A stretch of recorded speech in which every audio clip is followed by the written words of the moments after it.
Hello guys, welcome back to the study. This is Dheeraj Kumar. अभी हम बात करने वाले हैं, बात नहीं करने वाले, काम करने वाले साइंस टॉप 30 एमसीक्यूज करेंगे पार्ट 1 इंडियन कोस्ट गार्ड के लिए। और जितने भी क्वेश्चंस हैं यहाँ पे सारे प्रीवियस ईयर के होंगे, ठीक है। चाहे जीडी दो, चाहे डीबी दो, या फिर यांत्रिक दो, तीनों एग्जाम के लिए है और तीनों एग्जाम के सेक्शन 1 के लिए। और आपको मैं फिर से एक बार बता दूं, जितने फ्रेशर लोग हैं, नए लोग हैं, उनको पता नहीं है ये चीज़ कि जीडी डीबी यांत्रिक तीनों के अंदर सेक्शन 1 होता है, ठीक है। और जीडी के अंदर सेक्शन 1 के साथ 2 भी होता है। और सेक्शन 1 के अंदर जो तीनों को देना है, मैथ, साइंस, रीजनिंग और आपका जीके, इंग्लिश, ये सभी चीजें होता है, सबको देना होता है। इसलिए मैं कह रहा हूँ सेक्शन 1 बहुत ज़्यादा इंपॉर्टेंट होता है, ठीक है। चलो फिर एक चीज मैं आपको बता देना चाहता हूँ कि जितने लोग कोस्ट गार्ड के अलावा इंडियन आर्मी अग्निवीर का फॉर्म भरे इस बार, उन सबके लिए गुड न्यूज है। चक्षु की तरफ से जो है बेस्ट प्रैक्टिस सेट्स का लिंक मैं आपको डिस्क्रिप्शन दे रहा हूँ। चाहे आपने ट्रेड्समैन के लिए भर रहे हैं, चाहे अग्निवीर जीडी के लिए भर रहे हैं, चाहे क्लर्क के लिए भरा हो, चाहे आप सैनिक टेक्निकल के लिए आप लोग भरे हो, ठीक है। सभी का लिंक मैंने आपको डिस्क्रिप्शन में दे रखा है और बहुत ही बेस्ट प्रैक्टिस सेट्स है। सबके अंदर 50 प्रैक्टिस सेट्स आपको मिलेंगे। वहीं पे मैं आपको जीडी का प्रैक्टिस सेट दिखा दे रहा हूँ, जिसके अंदर भी क्या 50 प्रैक्टिस सेट्स होंगे विद द सॉल्यूशन, ठीक है। और इनके बीच में मैं बोल रहा हूँ 50 थे ना यहाँ पे प्रैक्टिस सेट, और यहीं पे क्वेश्चंस देख सकते हो आप। फर्स्ट प्रैक्टिस सेट के क्वेश्चंस हैं और इन्हीं के सॉल्यूशन दिखा दूं मैं थोड़ा सा आपको। ये आंसर की जो है ना प्रैक्टिस सेट, जीडी के अंदर 50 क्वेश्चंस आते हैं, चलो ठीक है। 50 के आंसर की भी और साथ में डिटेल में ना आपको एक्सप्लेनेशन मिल जाएंगे यहाँ पे, जो कि बड़ा इंपॉर्टेंट है आपके एग्जाम के लिए। क्योंकि हम सब जानते हैं कि इसका आंसर तो इंटरनेट से भी खोज लेते हैं किसी किसी क्वेश्चन का, बट डेप्थ में जाके कोई बता दे तो उसको हम मानते हैं कि वो बढ़िया है। तो फिर चक्षु पब्लिकेशन आपको डेप्थ में जाके नॉलेज दे रहा है। इसलिए मैं कह रहा हूँ कि लिंक सबका डिस्क्रिप्शन में जाओ, बाय करके अपनी प्रिपरेशन को बूस्ट करो और सिलेक्शन हो, ठीक है। वहीं पे अपना फर्स्ट क्वेश्चन देखते हैं। हमारे शरीर का सामान्य तापमान कितना होता है? बोलोगे सर कौन सी बड़ी बात है, हमको सबको पता है कितना होता है, बट केल्विन में नहीं पता, हमको सेंटीग्रेड में पता है। आप ये कहोगे सर मुझे ऑप्शन देख के थोड़ा सा ना कंफ्यूजन हो गया। आप लोग कहोगे सर ऑप्शन देख के कंफ्यूजन हो गया, हमको तो सेंटीग्रेड में पता था। बट कोई दिक्कत नहीं है, मैं सब बता देता हूँ आपको। वहीं पे सेल्सियस या फिर सेंटीग्रेड में पूछा जाए 37 डिग्री सेंटीग्रेड आप बोल लोगे। फॉरेनहाइट में पूछा जाए तो 98.6 डिग्री फॉरेनहाइट होता है। वहीं पे अगर केल्विन में पूछा जाए तो 310.5 होता है। क्या होता है भाई? 310.5 डिग्री केल्विन होता है, ठीक है। तो वहीं पे ऑप्शन नंबर ए है, जो कि नियरेस्ट वैल्यू है, उसको आप आंसर करके निकल लोगे। तो इजी से कंसेप्ट था, तीनों याद रखोगे। पता नहीं कि एग्जाम में क्या पूछेगा क्या नहीं पूछेगा, जो भी पूछेगा तीनों याद रहेगा तो आप आंसर कर लोगे, ठीक है। चलो क्वेश्चन नंबर 2, हवा में ध्वनि का गति कितनी होती है? तो स्पीड ऑफ साउंड होता है, एयर के अंदर कितना होता है? ये क्वेश्चन भी एग्जाम में पिछली बार पूछा गया, 331 मीटर पर सेकेंड, ठीक है। तो 331 मीटर पर सेकेंड होता है और एग्जैक्ट वैल्यू अगर बात करें तो 331.29 मीटर पर सेकेंड होता है। ये भी जरा याद करने वाली और याद रखने वाली बातें हैं हमारे, ठीक है। आगे देखो क्वेश्चन नंबर 3 है, कौन सा एक उष्मा का सबसे अच्छा चालक है? उष्मा का सबसे अच्छा चालक। अब एक चीज बताओ मुझे, अगर पानी होता, चमड़ा होता, प्लास्टिक होता, तो हम ही इनको इसके अंदर क्या बोलते हैं, थर्मोमीटर के अंदर यूज नहीं कर लेते। क्योंकि जब भी हम बुखार लगता है हमको, तो हम क्या करते हैं, थर्मोमीटर के यूज करते हैं। तो यूज करते हैं तो वो क्या होता है ना, उसके अंदर कितना आपका टेम्परेचर है बॉडी का, वो उसे पता चल पाता है। तो पारा को यूज करते हैं, मरकरी को। क्यों? क्योंकि वो ना हीट का अच्छा कंडक्टर है। आपके बॉडी का टेम्परेचर जितना होगा, उस टेम्परेचर के अकॉर्डिंग क्या होगा, पारा का लेवल अप हो जाएगा और उतना तक जाएगा कितना डिग्री आपको बुखार है। क्लियर है? चलो वैसे सबको पता है पारा होता है, थोड़ा सा घुमा फिरा के बोल दिया मैंने आपको, ताकि एग्जैक्टली याद हो जाएगा अभी के अभी आपको। कहोगे ना कि धीरज भाई ने कुछ बहुत ही फालतू बकवास कर करके याद दिलवाया था। चलो आगे देखो, एक वस्तु अधिकतम भार देती है कहाँ पे? वाटर के अंदर, वैक्यूम के अंदर, एयर के अंदर, या फिर किसी के अंदर? तो गाइस यहाँ बताओ, आपने पढ़ा होगा बचपन में, क्या पढ़ा है? मतलब छत पे चढ़ जाओ, यहाँ पे छत पे चढ़ जाओ। छत उतनी अच्छी बनाई नहीं मैंने।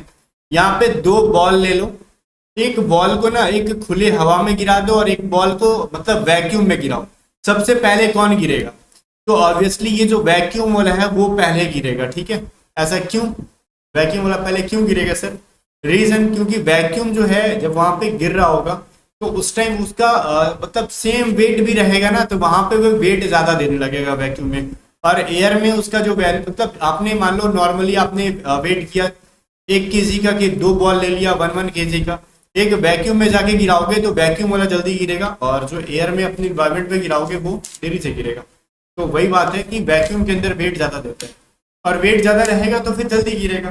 जस्ट फॉर एग्जांपल, एक प्लास्टिक की बॉल को गिराओ और एक साथ, और एक लोहे की गेंद को गिराओ, दोनों में पहले कौन गिरेगा? जिसका वेट ज्यादा है वो पहले गिरेगा। आगे देखो, सौर विकिरण का मापन होता है। देखो सौर विकिरण कहने का मतलब सोलर रेडिएशन, और सोलर रेडिएशन का टेम्परेचर पता है बहुत ज्यादा होता है, उसके मतलब करीब जाने का सोचे भी ना तो गला के आपको मतलब क्या बना देगा, जो भी बना देगा समझना, मतलब गल जाओगे, जल जाओगे, जो भी है। तो उतना हाई टेम्परेचर को मेजर करने के लिए पायरोमीटर का यूज किया जाता है, ठीक है। बहुत ज्यादा हाई टेम्परेचर को मेजर करने के लिए, मापने के लिए पायरोमीटर का इस्तेमाल किया जाता है। Correct answer option number B है। सिक्स्थ है, कौन सा रंग अधिकतम ऊर्जा रखता है? तो कुछ लोग कहेंगे लाल, कुछ लोग कहेंगे कुछ लोग कहेंगे नीला होता है सर, ठीक है। तो ऐसा नहीं है, ठीक है। सबसे ज्यादा जो एनर्जी रखता है यहाँ पे, आपको ये नहीं कहा जा रहा है किसकी वेवलेंथ ज्यादा नहीं पूछा जा रहा है, तो वेवलेंथ तो वैसे पूछा जाए, ठीक है, तो रेड का होता है, कम स्कैटरिंग होता है उसके अंदर, ठीक है, तो ये चीज है तो रेड। बट यहाँ पे अगर एनर्जी क्या करता है भाई, सबसे ज्यादा होता है वो बैंगनी कलर के अंदर होता है, तो ये चीज आपको थोड़ा समझने की जरूरत है। 7 नंबर क्वेश्चन है, लंबाई की सबसे छोटी इकाई क्या होती है? लेंथ की, माइक्रोमीटर, फर्मीमीटर, नैनोमीटर, या फिर इनमें से कोई नहीं? बोलोगे सर ये कैसे सवाल है, कुछ हमको पता ही नहीं है इसके बारे में। चलो सब मीटर को ना, माइक्रो को फर्मीमीटर, नैनोमीटर, सबको मीटर में चेंज करके मैं आपको दिखा, ठीक है। फर्मीमीटर इसका करेक्ट आंसर होगा, क्यों होगा मैं बता रहा हूँ। एक फर्मी बराबर क्या हो जाता है, 10⁻⁻15 मीटर होता है, ठीक है। पावर में क्या -15 है, ध्यान रखना। वहीं पे अगर हम एक नैनो के बारे में बात कर ले, चलाओ ना नैनो से बांध रहे, तो 10⁻⁹ क्या होता है, मीटर होता है। वहीं पे और क्या रहेगा, यहाँ पे माइक्रो के बारे में बात कर रहे, ठीक है। एक माइक्रो के बारे में बात करें, 10⁻⁻6 मीटर। अब देख लो जिसका पावर माइनस में ज्यादा है वो सबसे छोटा है, तो obviously option number B, fermimeter का जो है माइनस क्या, 10⁻⁻15। प्लस चार्ज नहीं है, माइनस चार्ज है, ध्यान देना। माइनस रहेगा तो फिर जितना बड़ा माइनस रहेगा, मतलब जितना बड़ा डिजिट रहेगा माइनस रहेगा, तो वो उतना ही छोटा उसका वैल्यू निकलते आता है। वहीं पे हीटर में किस धातु का तार बना होता है? हीटर का जो तार होता है वो नाइक्रोम का बना होता है, आप सबको पता होगा। थोड़ा सा मैं टाइम दे रहा हूँ ताकि मेरे क्वेश्चन पढ़ते पढ़ते आपको भी समझ में आ जाए, सोचने का टाइम मिले इसलिए, अदरवाइज मैं 10 मिनट में बहुत सारे क्वेश्चन करा सकता हूँ। सर्वप्रथम मिसाइल किसने बनाया था? Who made the first missile? I hope कि आपको पिछले साल के क्वेश्चन है तो आपको पता होगा इसके अंदर। और ये बनाने वाले थे, इनका नाम था ब्रोन करके, वान ब्रोन, ठीक है, वर्नर वान ब्रोन। इनका पूरा नाम नहीं याद है तो ब्रोन करके भी याद कर लो, काम चलेगा, और एग्जाम में आए तो कर लोगे। गुरुत्वाकर्षण का सिद्धांत किसके द्वारा दिया गया था? अब ये नहीं बताया तो फिर क्या बताया, ठीक है, सही बात है, तो फिर न्यूटन के द्वारा दिया गया था। आगे, पॉजिट्रॉन के आविष्कारक कौन थे? एक सवाल मैं पूछता हूँ, पिछली बार इंडियन कोस्ट गार्ड के एग्जाम के टाइम में पूछा था मैंने, जितनों को अगर पढ़े हो तो बताना, ठीक है, कि पॉजिट्रॉन के ऊपर कौन सा चार्ज होता है? प्लस चार्ज होता है, माइनस चार्ज होता है, या फिर कोई चार्ज नहीं होता, ठीक है, नन ऑफ देम, या फिर कोई चार्ज नहीं होता, कमेंट करके बताओ। वैसे तो पॉजिट्रॉन के मतलब खोजने वाले जो थे ना, उनके इन्वेंटर थे एंडरसन थे, तो ये चीज था जो कि आपके सामने है। आगे देखो 12 नंबर है, क्यूरी किसकी इकाई है? तो क्यूरी जो है रेडियो एक्टिविटी की, और क्यूरी ही क्यों है इसकी इकाई गई? क्योंकि मैडम क्यूरी ने खोजा था रेडियो एक्टिविटी को। हाइड्रोजन बम किसने बनवाया था? तो एडवर्ड टेलर ने, ठीक है, हाइड्रोजन बम किसने बनाया था? तो एडवर्ड टेलर ने, तो ये चीज जरा याद रखो क्या। 14 नंबर है, स्कूटर के आविष्कारक कौन थे गाइस? तो ये ऑबोटर थे, इनका नाम है विम ऑबोटर, ठीक है, ये चीज याद रखना, उतना इंपॉर्टेंट नहीं है बट फिर भी अगर याद रखते हो तो ठीक ही है। आर्द्रता को मापने वाला, ये पिछले साल पूछा गया था आपके एग्जाम में, ठीक है, तो हाइग्रोमीटर। ह्यूमिडिटी मेजर किया जाता है हाइग्रोमीटर के द्वारा। कितने लोग सही आंसर किए थे? मुझे सबको पता है कि सारे लोग लगभग सही किए होंगे, और सेक्शन 1 का साइंस इजी रहता है। पादप कोशिका विधि बनी होती है। देखो सेल्स के बारे में एक चीज बताता हूँ, ये है मान लो एक प्लांट का सेल है, ठीक है, और एक ये जो सेल है मान लो ह्यूमन का सेल है, इसके अंदर क्या होता है? कोशिका भित्ति होती है, सेल वॉल होता है, ठीक है, बट हमारे अंदर क्या होता है? कोशिका भित्ति नहीं होती, सेल मेम्ब्रेन होता है।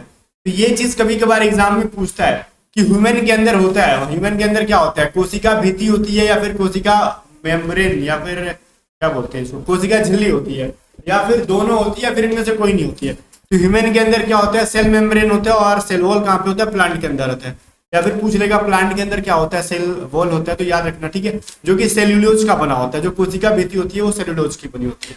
17 नंबर क्वेश्चन है, यांत्रिक शक्ति की एसआई क्या है इकाई? या फिर सिंपल पूछा जाए एसआई यूनिट क्या है शक्ति की, ठीक है, तो भी आप इजीली आंसर कर लेते क्या भाई, वाट। शक्ति का क्या होता है एसआई यूनिट? वाट। बट थोड़ा सा ट्विस्ट आया कहानी में, थोड़ा सा आप गलत आंसर करो, एग्जाम में इसी देते हैं ना, थोड़ा सा घुमा देंगे ताकि आप आंसर फटाक से गलत कर लो।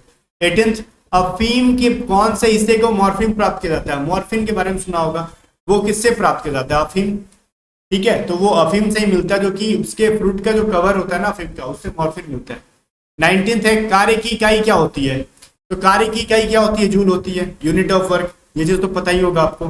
प्रेरकत्व, ठीक है, प्रेरकत्व की यूनिट क्या होती है, ये एग्जाम में पूछा जा सकता है, तो ये होता है आपका क्या, हेनरी, ठीक है। इंडक्टेंस का क्या होता है गाइस, हेनरी होता है।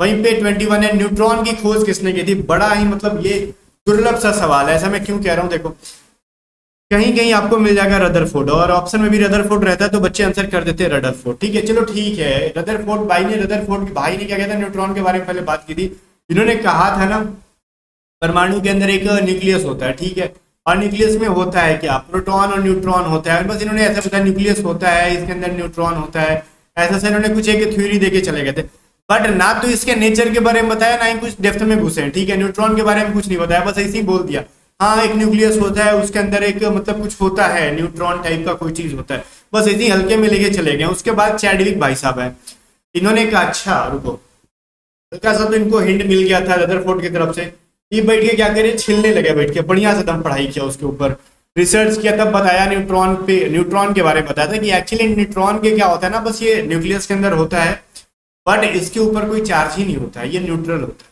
इन्होंने पूरा खुल के बता दिया, इनका पूरा नेचर बता दिया, ठीक है। तो वही चैडविक को माना जाता है खोजकर्ता। ब्रह्मांड में सबसे अधिक पाए जाने वाला तत्व कौन सा है, पूरे ब्रह्मांड में सबसे ज्यादा क्या है भाई, कुछ लोग कहेंगे नाइट्रोजन, नहीं नाइट्रोजन नहीं है, हम अगर एनवायरमेंट में अपने कह रहे हैं तो ठीक है नाइट्रोजन बहुत ज्यादा है, बट ये पूरे ब्रह्मांड के बारे में बात की रही है, तो पृथ्वी के बारे में बात नहीं कर रही है। अब वहीं पे ब्रह्मांड में सबसे पहले अगर हम बात कर ले तो जितने भी सूर्य हैं, हमारा सूर्य तो एक सूर्य नहीं है, बहुत सारे सूर्य हैं ब्रह्मांड के अंदर, और सारे सूर्य जो है ना वो हाइड्रोजन और मेनली हाइड्रोजन और हीलियम के बने हुए हैं, सबसे ज्यादा जो हाइड्रोजन उनके अंदर पाया जाता है, ठीक है। जब ये दोनों क्या होते हैं एक दूसरे से आपस में टकराते हैं, संलयन होता है, तो वहां पे एक एनर्जी निकलती है, तो सोलर एनर्जी का में जो ऊर्जा का सोर्स है क्या है, वो क्या भाई, सोर्स ऑफ एनर्जी क्या है उनका, नाभिकीय संलयन है, ठीक है, तो जो कि हाइड्रोजन और हीलियम के अणुओं के आपस में टकराने से होते हैं, तो हाइड्रोजन की मात्रा बहुत ज्यादा है पूरे ब्रह्मांड के अंदर, ठीक है, तो नाइट्रोजन मत कर देना।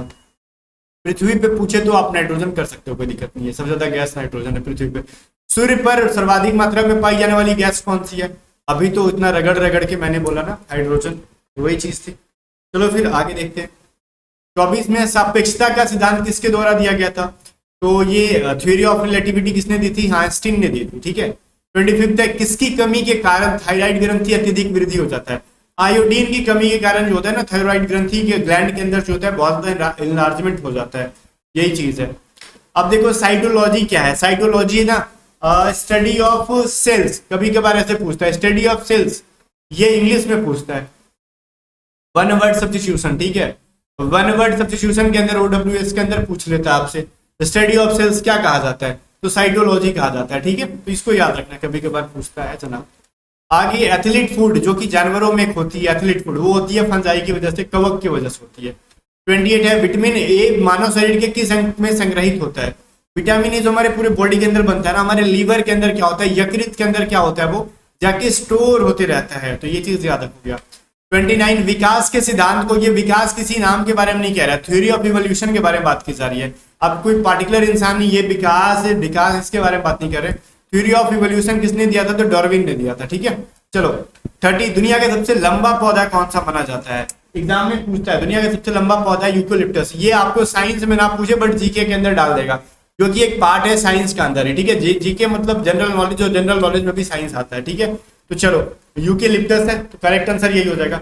गाइस फिर से मैं कहना चाहूंगा जितने लोगों ने अभी तक एडुकेटेड हिस्ट्री को सब्सक्राइब नहीं किया तो करो, पैसा वैसा नहीं मिलेगा सब्सक्राइब करने का, और नहीं पैसा लिया जाएगा आपसे, तो सब्सक्राइब करो। 10 बजे रेगुलर आपकी मैथ की क्लासेस हो रही है कोस्ट गार्ड के लिए, लाइव हो रही है, 12 बजे रेगुलर लाइव क्लासेस हो रही है आपकी इंग्लिश की, सारी लाइव क्लासेस अटेंड करो। मिलते हैं नेक्स्ट टाइम, तब तक के लिए बाय बाय। टेलीग्राम चैनल को ज्वाइन कर लेना।